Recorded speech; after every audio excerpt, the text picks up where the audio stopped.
Hello students, நம்ம இன்னைக்கு இந்த வீடியோவில் என்ன பார்க்க போகிறோம்னா chapter 2 introduction to linear polynomials Ganitha Manjari புக்கில் இருந்து அதனுடைய சாப்டர் 2 உடைய இன்ட்ரோடக்ஷன் பார்ட் நான் போட போகிறேன்ப்பா. நிறைய பேர் ஃபோனில் கேட்டிருந்தீங்க, சார் கொஞ்சம் இன்ட்ரோடக்ஷன் பார்ட் கொஞ்சம் ஃபார்முலாஸ் சொல்லிட்டீங்கன்னா கொஞ்சம் எங்களுக்கு அதை பார்த்துட்டு எக்ஸசைஸ் ப்ராப்ளம் பார்க்குறப்ப கொஞ்சம் ஈஸியாக இருக்குது சார் அப்படின்னு சொல்லி கேட்டதுனால நான் இந்த இன்ட்ரோடக்ஷன் பார்ட் போடுறேன்.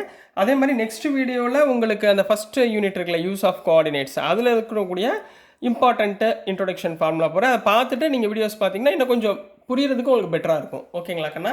ஸோ இதில் முதல் நீங்கள் பார்க்க வேண்டியது பாலினாமியல்மா, சரிங்களா? Linear polynomial.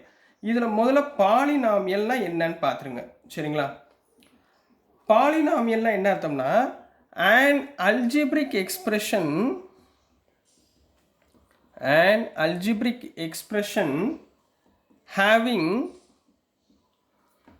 one or more than one or more than one term, சரிங்களா? அதாவது ஒரு எக்ஸ்பிரஷன், ஒரு ஈக்குவேஷன் வச்சுக்கோங்கம்மா.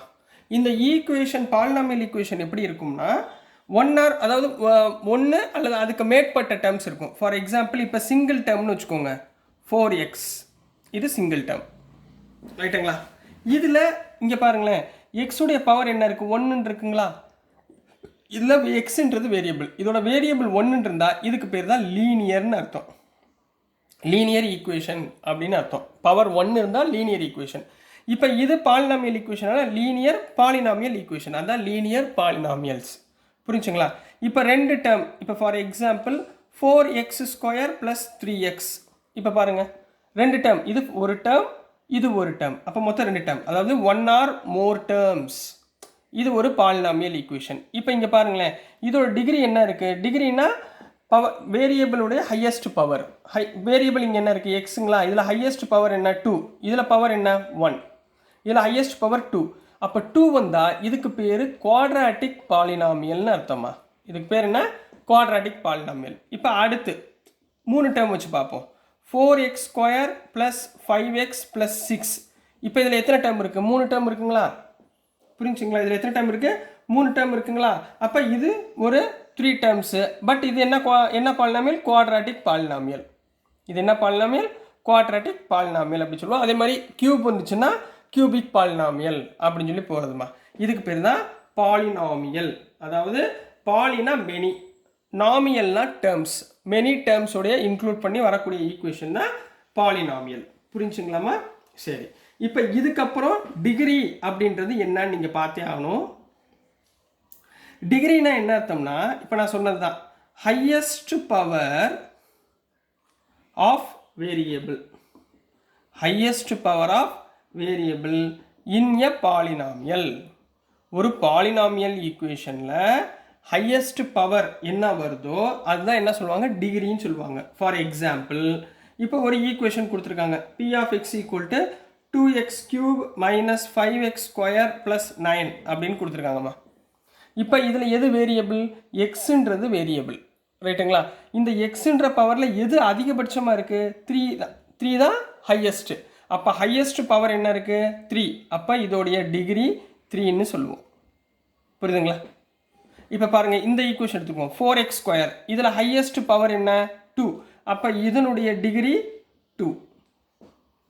கிளியராக புரிஞ்சுங்களா? இப்போ இதே மாதிரி இன்னொரு ஈக்குவேஷன் சொல்கிறேன், p of x = 3x + 1 அப்படின்னு கொடுக்கணும்னு வச்சுக்கோங்க. இதில் எது வேரியபிள், எக்ஸ். எக்ஸ் பவரில் என்ன இருக்குது, 1 தான் இருக்குது. அப்போ இதனுடைய டிகிரி 1. புரிஞ்சுங்களா? இதோட டிகிரி 1. எது வேரியபிளுடைய பவர். இப்போ இதே இடத்துல உங்களுக்கு வெறும் கான்ஸ்டன்ட் டேர்ம் கொடுத்துருக்காங்க வச்சுக்கோங்க. இப்போ 5, இதனுடைய டிகிரி என்ன அப்படின்னு கேட்குறாங்க. இப்போ இங்கே பார்த்தீங்கன்னா எக்ஸ் டேர்மே இல்லை. இதுக்கு என்ன அர்த்தம்னா, எக்ஸ் பவர் 0 இருக்குன்னு அர்த்தம், சரிங்களா? ஏன்னா நம்மளுக்கு தெரியும் எனிதிங் பவர் 0 என்ன, 1. அப்போ இது என்ன எப்படி எழுதலாம், 5 × 1 = 5ன்னு எழுதலாமா? Anything power 0 = 1. அப்போ 5 × 1 = 5. அப்போ வெறும் கான்ஸ்டன்ட் டேர்ம் கொடுத்துருக்காங்கன்னா அதனுடைய வேரியபிளுடைய பவர் என்னவா இருக்குது, 0வாக இருக்குன்னு அர்த்தம். அதாவது இதனுடைய டிகிரி 0 அப்படின்னு எடுத்து எழுதணும். புரிஞ்சுங்களாமா? இது ரொம்ப முக்கியமானது. 1 வேர்டில் கேட்பாங்க. வெறும் கான்ஸ்டன்ட் மட்டும் கொடுத்துட்டு அதோட டிகிரி என்னன்னு கேட்டால் நீங்கள் என்ன எழுதணும்? பவர் எக்ஸ் பவர் 0 இருக்குது அப்படின்றத எழுதணும். புரிஞ்சுங்களா? இதில் இன்னொன்று ஹிண்ட் ஒன்று நோட்டுன்னு போட்டுக்கோங்க. ஏன்னா புக்கில் ஒரு வார்த்தை கொடுத்துருக்காங்க, யூனிவேரியேட் பாலினாமியல் அப்படின்னு. யூனிவேரியேட் பாலினாமியல் வேறு ஒன்றுமே இல்லைம்மா, இந்த ஒரே வார்த்தையை தான் மாற்றி மாற்றி கொடுத்துருக்காங்க. யூனினா என்ன? யூனினா ஒன்னுன்னு அர்த்தம். யூனினா ஒன். வேரியேட்னா வேரியபிள்னு அர்த்தம். வேரியேட்னா வேரியபிள்னு அர்த்தம். இப்போ ஒன் வேரியபிள் இருக்கிறதுனா எது? இப்போ இங்கே 4x, இப்போ இங்கே பாருங்கள் 3x பவர் 1 + 1. அப்போ ஒன் வேரியபிள், ஒரே ஒரு வேரியபிள் தான் இருக்கா? அப்போ ஒன் வேரியபிள் பாலினாமியல், அதாவது எக்ஸ்னா எக்ஸ் மட்டும் இருக்கணும். இப்போ ஃபார் எக்ஸாம்பிள் பி ஆஃப் ஒய்னா y + 3, இது ஒரு பாலினாமியல் ஈக்குவேஷன். இதில் எத்தனை வேரியபிள் இருக்குது? ஒரே ஒரு வேரியபிள் இருக்கா? அப்போ இதுக்கு பேர் தான் யூனிவேரியேட் பாலினாமியல் அப்படின்னு சொல்லி சொல்லுவாங்க. புரிஞ்சுங்களாமா? ஸோ நெக்ஸ்ட் இந்த சாப்டரில் முக்கியமானது என்ன இருக்குன்னா கோஎஃபிஷியன்ஸ். கோஎஃபிஷியன்ஸ்ன்னு இருக்குமா? கோஎஃபிஷியன்ட்னா என்ன அர்த்தம்னா, இப்போ ஃபார் எக்ஸாம்பிள் ஒரு பாலினாமியல் ஈக்குவேஷன் கொடுத்துருக்காங்க. 4x³ - 5x² + 3x - 30, இப்படி ஒரு பாலினாமியல் ஈக்குவேஷன் கொடுத்துருக்காங்கன்னு வச்சுக்கோங்க. இப்போ அவங்க என்ன கேட்பாங்கன்னா கோஎஃபிஷியன்ட் ஆஃப் x³ அப்படின்னு கேட்குறாங்கன்னு வச்சுக்கோங்களேன். இப்போ இதில் x³ எங்கே இருக்குது? இங்கே இருக்குங்களா?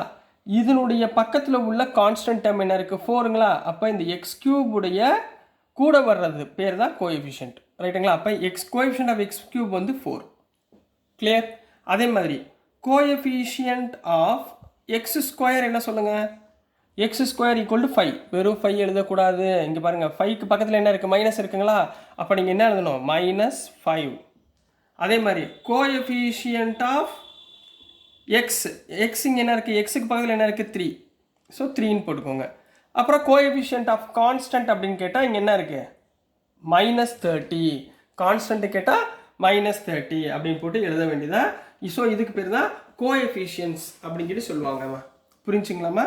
சரி, இதுலேயே இவங்க என்ன பண்ணுவாங்கன்னா, இப்போ உங்களுக்கு லீனியர் பாலினாமியல் இருக்குது. லீனியர் பாலினாமியல்னா இது என்ன மாடலில் இருக்கும்? லீனியர்னா 1, அதாவது பவர் வந்து 1 இருக்கும், ரைட்டுங்களா? இப்போ for example P of x = 2x - 1 கொடுத்துட்டு இவங்க என்ன சொல்லுவாங்கன்னா, இப்போ புட் எக்ஸுக்கு பதிலாக ஒரு வேல்யூ 2 போட்டால் என்ன வேல்யூ கிடைக்கும் அப்படின்னு கேட்பாங்க. இப்போ எக்ஸுக்கு பதிலாக 2ன்னு போட்டால் இந்த பி ஆஃப் இந்த பாலினாமியலுடைய வேல்யூ என்ன அப்படின்னு கேட்பாங்க. ஸோ நீங்கள் இதை டேரெக்டாக எக்ஸுக்கு பதிலாக 2ன்னு போடுங்க. அப்போ பி ஆஃப் 2 = 2 × 2 - 1 = 4 - 1 = 3. அப்போ இந்த எக்ஸுக்கு பதிலாக 2 போட்டோம்னா எனக்கு இந்த பாலினாமியல் ஈக்குவேஷனுடைய வேல்யூ என்ன வரும்? 3 வருதுன்னு அர்த்தம். இப்போ ஃபார் எக்ஸாம்பிள் இன்னொன்று பி ஆஃப் இசட்னு எடுத்துக்கிறேன். 3z + 1 அப்படி இருக்குன்னு வச்சுக்கோங்க. புட் இசட்டுக்கு பதிலாக ஒரு வேல்யூ கொடுத்துருவாங்க, -1 போடுங்க அப்படின்றாங்கன்னு வச்சுக்கோங்க. இப்போ இங்கே என்ன பண்ணுவீங்க? பி ஆஃப் -1 = 3 × -1, அதாவது இசட்டுக்கு பதிலாக -1 + 1. 3 × -1 எவ்வளவு? -3 + 1. -3 + 1 எவ்வளவு? -2. அப்போ value of this polynomial equation at z = -1னா எனக்கு வேல்யூ என்ன வருது? -2 வருது அப்படின்றத நீங்கள் எடுத்து சொல்லணும். புரிஞ்சுங்களாமா?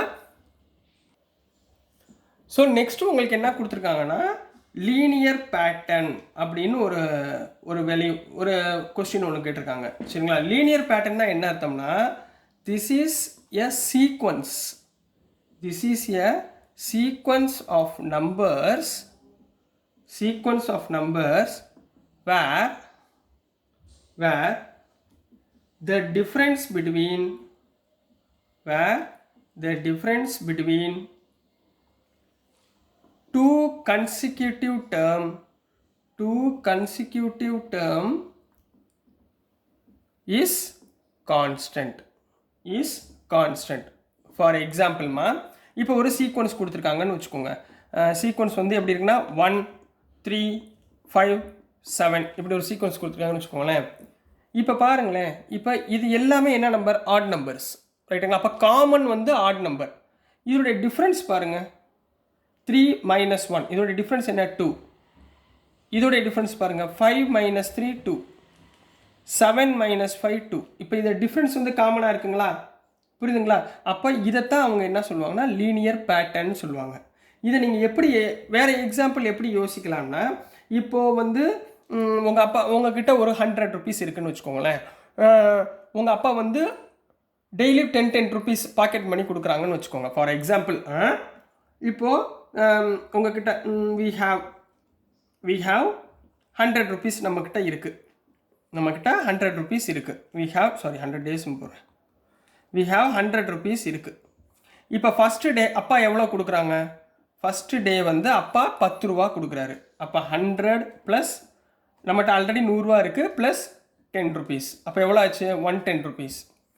ரெண்டாவது நாளும் அதான் ஒவ்வொரு நாளைக்கும் 10 ருபீஸ் கொடுக்குறாரு பாக்கெட் மணி. 100 ப்ளஸ் இப்போ பாருங்கள், செகண்ட் டேனா நம்மகிட்ட எத்தனை 10 ரூபா சேர்ந்துருக்கு? 2 டைம்ஸ் ஆஃப் 10. புரியுதுங்களா?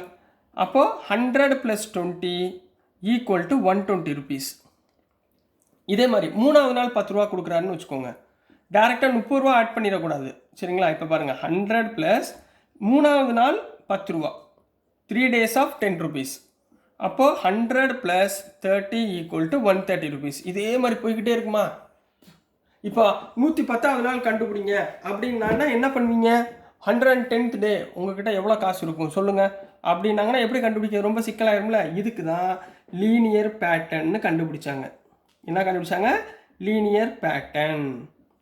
ஸோ இதனுடைய பேட்டர்ன் சொல்லுங்கள் பார்ப்போம். இந்த 100 வந்து காமனாக இருக்குது. ஸோ 100 ப்ளஸ் இந்த 10 ருபீஸும் காமன். ஒவ்வொரு நாளைக்கும் அவர் 10 ரூபா தான் கொடுக்க போகிறாரு. அப்போ எது சேஞ்ச் ஆகுது? டேஸ் சேஞ்ச் ஆகுது. இது ஃபஸ்ட் டே, இது செகண்ட் டே, இது தேர்ட் டே. அப்போ டேஸ் சேஞ்ச் ஆகுது. அந்த டேஸ்க்கு நான் என்ன எடுத்துக்கிறேன்? என்னன்னு எடுத்துக்கிறேன். கரெக்டாக? அப்போ 100 ப்ளஸ் 10n இதுதான் லீனியர் பேட்டர்ன்.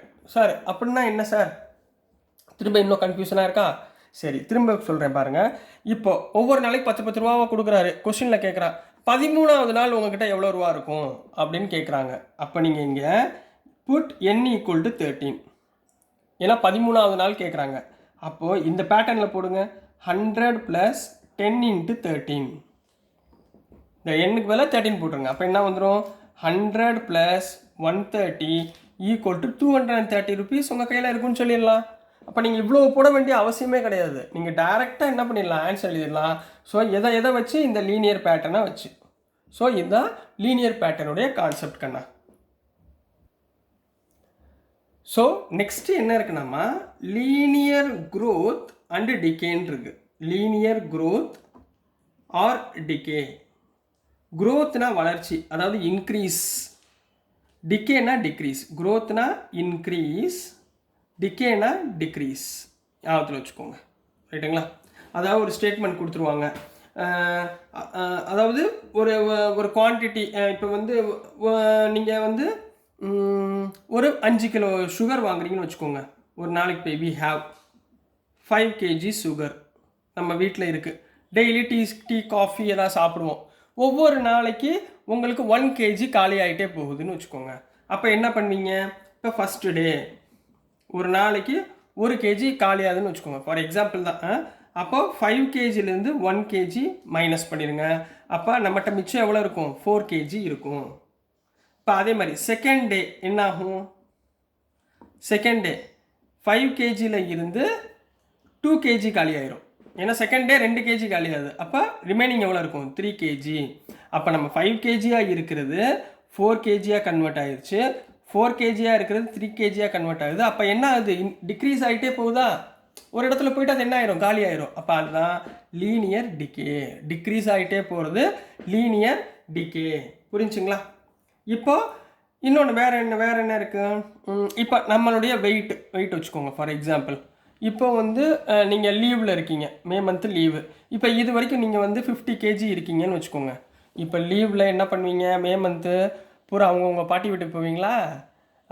அம்மாச்சி வீட்டுக்கு, அம்மா வீட்டுக்கு, அப்பத்தா வீட்டுக்கெலாம் போவீங்களா? அங்கே போனவுடனே பாட்டியெல்லாம் என்ன பண்ணுவாங்க? நல்லா சமைச்சு சாப்பிடுப்பா அப்படின்னு சொல்லி சொல்லுவாங்களா? ஸோ சாப்பிட நீங்கள் என்ன ஆகும்? ஃபஸ்ட்டு டேயில் இதை ஃபஸ்ட்டு வீக்குன்னு வச்சுக்கோங்க. ஏன்னா ஒரே நாளில் வெயிட் ஏறாது. ஃபஸ்ட்டு வீக்கில் ஒரு kg இன்க்ரீஸ் ஆகுதுன்னு வச்சுக்கோங்க. அப்போ நீங்கள் 1 kg இன்க்ரீஸ் ஆச்சுன்னா 51 kg ஆயிடுவீங்க. இப்போ செகண்ட் வீக்கு மொத்தம் 4 வீக் மேலே இருக்குது. சரிங்களா? தேர்ட் வீக், ஃபோர்த் வீக், ஒவ்வொரு வீக்கும் 1 kg நீங்கள் பாட்டி சமைச்சு ஊட்டி விட்டிங்கன்னா உங்களுக்கு ஒவ்வொரு நாளும் ஒவ்வொரு kg இன்க்ரீஸ் ஆகுது ஒவ்வொரு வீக்கும். அப்போ 50 plus second week 2 kg increase ஆகுது, 52 kg. அப்போ மூணாவது week 50 + 3 kg 53 kg. 4th week 50 + 4 kg 54 kg. அப்போ நீங்கள் லீவ் முடித்து ஸ்கூலுக்கு போகிறப்ப 50 kgயாக இருந்தவங்க என்னவா கன்வெர்ட் ஆகி போகிறீங்க, 54 kgயாக இன்க்ரீஸ் ஆகி போகிறீங்க. ரைட்டுங்களா? எதனால்? பாட்டியோட சாப்பாடு, பாட்டி தாத்தாவுடைய அன்புனால். சரிங்களா? ஸோ அதனால் 50லேருந்து 54 kg ஆகிட்டீங்க. அப்போ இதுக்கு பேர் தான் லீனியர் க்ரோத். லீனியராக ஒரு கான்ஸ்டண்ட்டாக என்ன பண்ணுது, க்ரோத் ஆகுதுன்னு அர்த்தம். புரியுதுங்களா? ஸோ இது வரைக்கும் தான் உங்களுக்கு இன்ட்ரொடக்ஷன் டு லீனியர் பாலினாமியல்ஸில் உள்ள கான்செப்ட்ஸ் இருக்குமா. நீங்கள் மேக்ஸிமம் அந்த சம் போகிறதுக்கு முன்னாடி, எக்ஸசைஸ்குள்ளே போகிறது முன்னாடி இந்த இன்ட்ரொடக்ஷன் வீடியோவை நல்லா பார்த்துக்கோங்க. ஸோ பார்த்துட்டு நீங்கள் அதுக்கப்புறம் நீங்கள் போனீங்கன்னா ஓரளவு உங்களுக்கு ஒரு ஐடியா கிடைக்கும். ஸோ டியர் ஸ்டூடெண்ட்ஸ், நான் அனுப்புகிற வீடியோஸ் உங்களுக்கு புரிஞ்சிருக்கும்னு நம்புகிறேன். பிடிச்சிருந்துச்சுன்னா மறந்துடாமல் லைக் பண்ணுங்கள், ஷேர் பண்ணுங்கள், மறக்காமல் சப்ஸ்கிரைப் பண்ணி சப்போர்ட் பண்ணுங்கள் ஸ்டூடெண்ட்ஸ். தேங்க்யூ.